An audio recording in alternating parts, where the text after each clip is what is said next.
Assalamualaikum warahmatullahi wabarakatuh. Perkenalkan, nama saya Muhammad Tegar Ramadhani dari kelas SA dan NIM 2430211. Di sini saya akan mempresentasikan hasil ulasan saya tentang dua jurnal yang dijadikan sebagai syarat penyelesaian mata kuliah teologi Islam. Kita langsung saja masuk ke jurnal yang pertama. Jurnal pertama berjudul Moderasi Beragama dalam Tengah Pluralitas Bangsa, Revolusi Mental Perspektif Al-Quran. Jurnal ini dilatar belakangi karena untuk menganalisis pentingnya moderasi beragama di tengah keberagaman yang ada di Indonesia.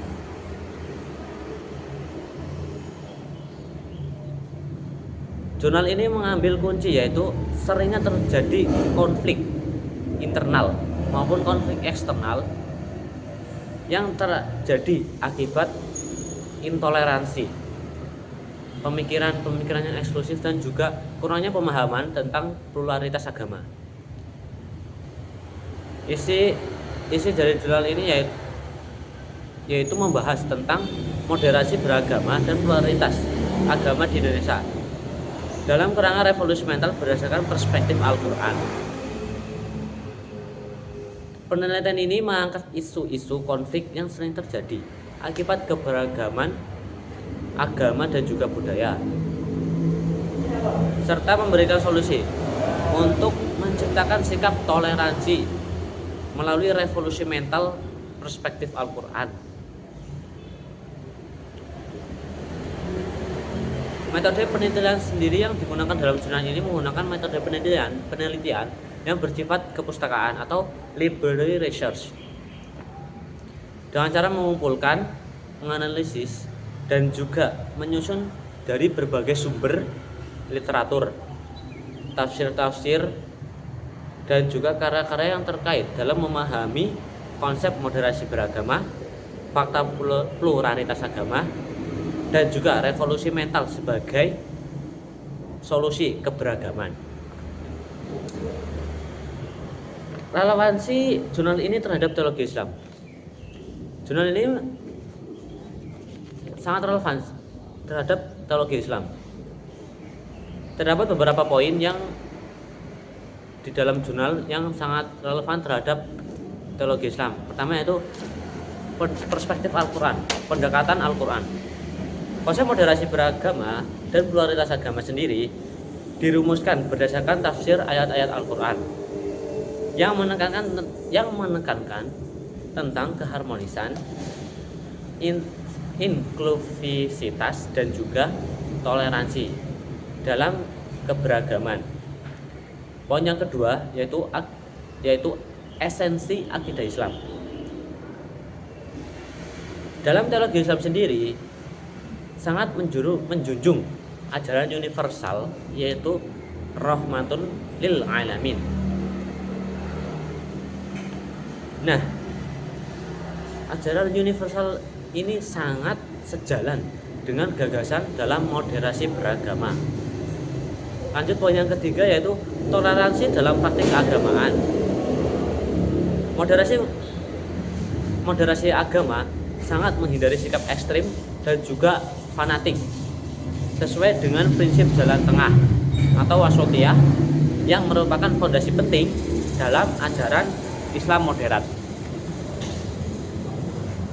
Jurnal ini sangat mendorong dalam penguatan karakter bangsa Indonesia yang plural atau yang sangat berkebudayaan melalui pemahaman mendalam terhadap ajaran Islam modern.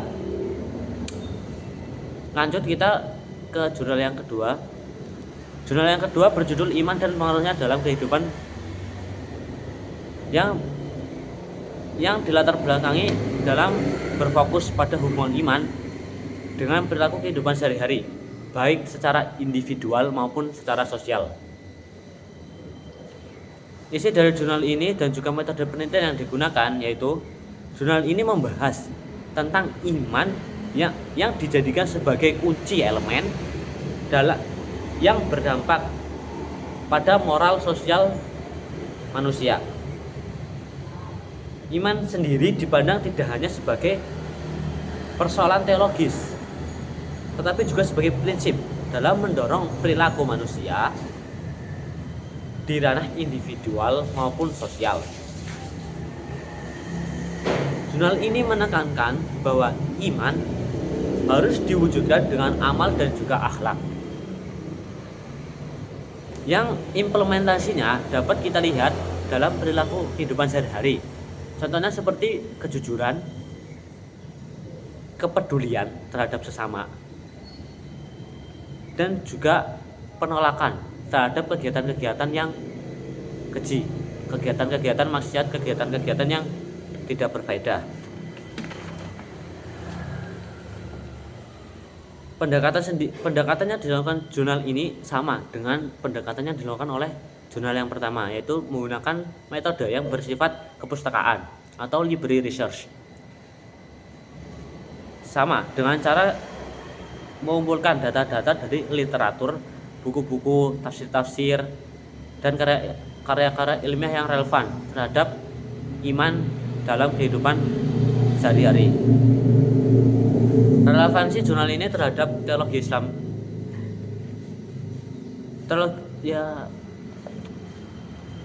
jurnal ini sangat relevan terhadap teologi Islam, sangat kuat.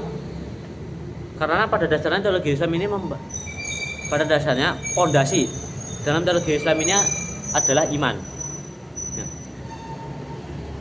ada beberapa poin yang akan saya bahas yang sangat relevan dengan teologi Islam. Pertama yaitu konsep iman. Konsep iman ini sebagai fondasi dalam teologi Islam. Iman sendiri adalah inti dari akidah yang mencakup keyakinan kita kepada Tuhan, keyakinan kita kepada utusannya, keyakinan kita terhadap mukjizatnya, terhadap makhluknya. Nah, jurnal ini memperluas konsep tersebut ke dalam aspek amal dan juga moral, sejalan dengan prinsip iman dalam Islam.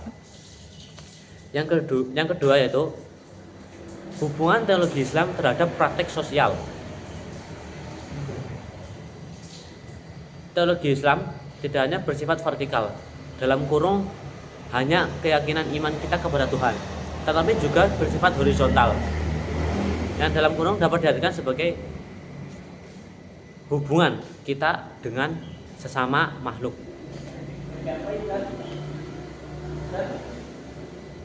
Implementasi iman dalam kehidupan sehari-hari sendiri menunjukkan bagaimana teologi membentuk karakter yang inklusif dan juga berakhlak. Poin yang ketiga yaitu pencegahan dalam kemaksiatan dan juga revolusi moral. Dalam jurnal ini menekankan bahwa iman yang kuat sangat bisa menjadi filter dalam kehidupan sehari-hari, filter dalam hati, filter dalam segala hal, filter moral, filter akhlak yang sangat dapat menjadi benteng manusia dalam perbuatan tercela, agar dapat terhindar dari perbuatan yang tidak sesuai dengan ajaran dalam agama Islam. Jurnal ini sendiri mendukung sangat pemahaman tentang iman sebagai pendorong amal dan juga akhlak, yang sangat relevan dalam pengembangan teologi Islam yang dinamis dan juga kontekstual terhadap kehidupan manusia dalam kehidupan modern. Kontribusi kedua jurnal tersebut sangat berkontribusi yang amat sangat signifikan dalam konteks akademik, sosial dan juga keagamaan, terutama teologi Islam dalam menekankan tentang ketuhanan dan juga implementasinya dalam kehidupan masyarakat. Kedua jurnal tersebut sangat melengkapi, dikarenakan jurnal pertama ini sangat berfokus pada hubungan antar umat beragama, sedangkan jurnal yang kedua ini mendalami tentang internalisasi nilai iman dalam individu dan masyarakat. Nah, kontribusi ini sangat menunjukkan bahwa teologi Islam sangat amat relevan dan kontekstual di tengah tantangan globalisasi dan juga modernitas. Sekian ulasan yang dapat saya sampaikan. Kurang lebihnya mohon maaf. Akhirul kalam. Wassalamualaikum warahmatullahi wabarakatuh.